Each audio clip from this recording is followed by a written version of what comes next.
नमस्कार दोस्तों केरला स्टेट हिंदुस्तान का एक बहुत ही खूबसूरत स्टेट, या यूं कह सकते हैं जीडीपी के हिसाब से और पर कैपिटा इनकम के हिसाब से हिंदुस्तान में 8th पोजीशन पर आने वाला स्टेट, जो कि काफी अच्छा है।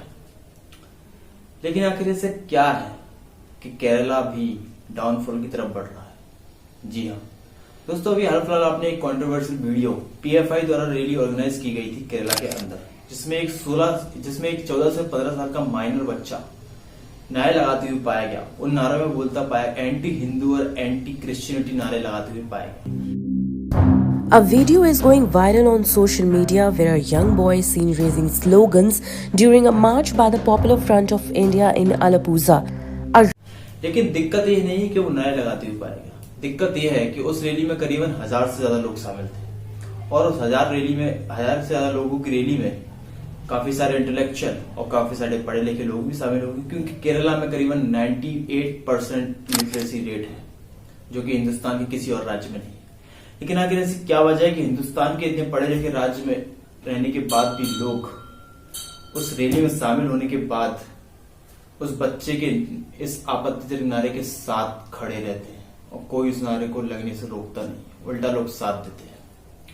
तो क्या ये संकेत है कि हिंदुस्तान का एक और राज्य जो केरला है वो दूसरा कश्मीर बनने जा रहा है? नमस्कार दोस्तों, मेरा नाम बचली और आपका स्वागत है एक बार फिर से इंफॉर्मेटिव वीडियो में। तो चलिए चलते हैं। हालांकि दोस्तों, पीएफआई ने सफाई देते हुए कहा कि उस रैली में जो नारे लग रहे थे वो आरएसएस के लिए लग रहे थे, हिंदूज के लिए नहीं, जबकि उन्होंने हिंदू शब्द का इस्तेमाल साफ साफ किया था। अगर वो आरएसएस के लिए नारे लग रहे थे तो उन्हें आरएसएस का शब्द का इस्तेमाल करना चाहिए था। लेकिन अगर हम बात करें सरकार की, तो सरकार की यहाँ पर यह है कि सरकार वहां पर जो है वो सीपीआईएम की है, यानी communist party of India, Marxist. अब आपको भी पता है कि मार्क्सिस्ट विचारधारा अच्छी भी है और बुरी भी है, क्योंकि मार्क्सिस्ट विचारधारा सिर्फ उसी देश में चल पाती है जहां पर लोग एक तरीके के। हिंदुस्तान जितना डाइवर्स देश में मार्क्सिस्ट कभी नहीं चल पाता, लेकिन केरला में चल रहा है। अगर हम पॉपुलेशन की बात करें तो 1901 में वहां पर हिंदूज की जो पॉपुलेशन थी करीबन 69% थी, और आज 2011 की जनगणना के अनुसार आज हिंदुस्तान में केरला के अंदर करीबन इस पॉपुलेशन जो है हिंदूज की वो है करीबन 55%। आप बोल रहे होंगे पॉपुलेशन की बात क्यों कर रहे हैं? पॉपुलेशन ही तो गेम है, पॉपुलेशन ही तो कम थी कश्मीर में भी, इसलिए कश्मीर जेनोसाइड हो पाया दोस्तों। लेकिन जिस संगठन की ये रैली निकली थी पीएफआई की, आखिर वो पीएफआई है कौन और क्या है ये पीएफआई, जिसे भारत सरकार भी बैन करने की कोशिश कर रही है? पीएफआई का जो गठन था 2006 में हुआ था, और जिसका जो हेडक्वार्टर है शाहीन बाग न्यू दिल्ली में है। लेकिन आखिर पीएफआई ग्रुप है क्या? इसका पूरा नाम है पॉपुलर फ्रंट ऑफ इंडिया, जो सबसे ज्यादा केरला में एक्टिव है, लेकिन प्रेजेंट में करीबन 22 राज्य, भारत के 22 राज्यों में एक्टिव है, और इसके काफी सदस्य हैं। इस ग्रुप के एक्टिविस्ट के कई ऑफिसों से गन पाउडर, बॉम्ब, गन, बहुत सी चीजें बरामद भी की है ईडी ने छापे के दौरान। इस ग्रुप का जो लिंक है वो तालिबान और अलकायदा जैसे टेररिस्ट ग्रुप से भी काफी मिला है, इसलिए भारत सरकार इसे बैन करना चाहती है। दोस्तों, ये वही पीएफआई ग्रुप है जिसने जो सीएए सिटीजन अमेंडमेंट एक्ट जो आया था, जिसके कारण 1.5 महीने तक शाहीन बाग एक छावनी जैसा बन गया था, बंद कर दिया गया था, वो इसी ग्रुप के समर्थन के द्वारा किया गया था। इसी ग्रुप ने उस गल्फ कंट्री से फंडिंग लेकर वहां पर फंडिंग दी थी ताकि वहां लोग आराम से रह सकें और उसका विरोध कर सकें। लेकिन मुझे ये समझ में नहीं आता कि ऊपर का माला क्या खाली है, कि सीएए समझ में ही नहीं आ रहा है लोगों को। सिटीजनशिप अमेंडमेंट क्या है, किस भारतीय को इस बिल से दिक्कत होगी, मुझे ये समझ में नहीं आ रहा। दोस्तों, ये बताइए, अफगानिस्तान, पाकिस्तान और बांग्लादेश तीनों मुस्लिम देश हैं, यहाँ पर कोई मुसलमान कैसे खतरे में रह सकता है? माइनॉरिटी यानी हिंदू, सिख, ईसाई, जैन, बौद्ध, फारसी, नॉन मुस्लिम, सिर्फ माइनॉरिटी वही कहलाएंगे उस देश में, वही हिंदुस्तान में आके रह सकते हैं आराम से। वहां का मुस्लिम यहाँ आएगा कैसे? वो माइनॉरिटी तो है नहीं। इससे इतनी सी चीज इन लोगों को समझ में नहीं आ रही। ये वो ग्रुप था जिसने सीएए का खुला समर्थन करते हुए शाहीन बाग को 1.5 महीने तक बंद कर दिया। वर्तमान में जो पीएफआई का चेयरमैन है वो है ओमा अब्दुल सलाम। दोस्तों, इस मूर्ख को यह भी नहीं पता कि ये सरकारी पद पर रहते हुए किसी ऐसे प्राइवेट या नॉन प्राइवेट संगठन का खुला समर्थन नहीं कर सकता। ये आदमी गवर्नमेंट की ड्यूटी में रहते हुए, गवर्नमेंट एम्प्लॉय रहते हुए इसने इस संगठन को ज्वाइन किया एज अ प्रेसिडेंट।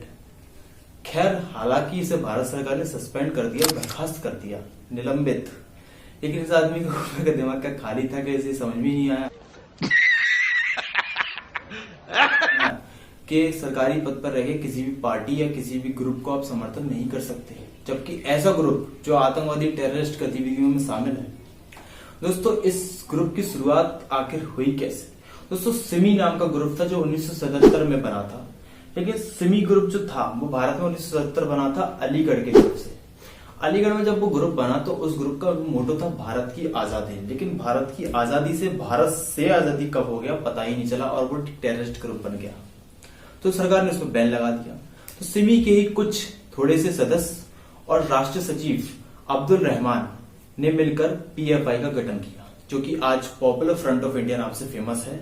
इसलिए इस ग्रुप को सिमी का दूसरा रूप भी कहा जाता है। इसलिए ही इस ग्रुप पर बैन भी लगाने की हमेशा से चर्चा चल रही है।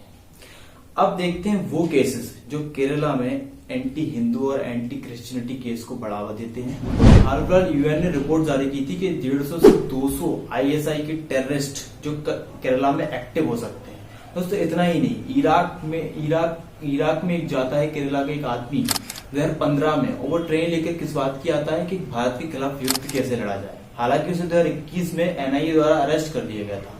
दोस्तों, इतना ही नहीं, एक डॉक्टर, केरला का एक डॉक्टर इराक में जाता है और आईएसआई से जुड़ता है और तालिबान के समर्थन के साथ अफगानिस्तान में सुसाइड बॉम्बर की भूमिका निभाता है।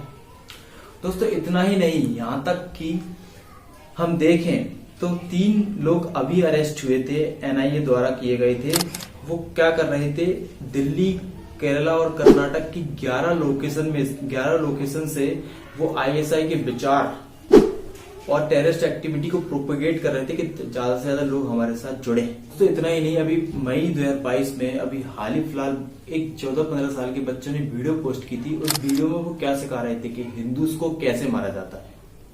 दोस्तों, ये तो मेंटेलिटी हो रही है लोगों की कि हिंदूज को मारा कैसे जाता है।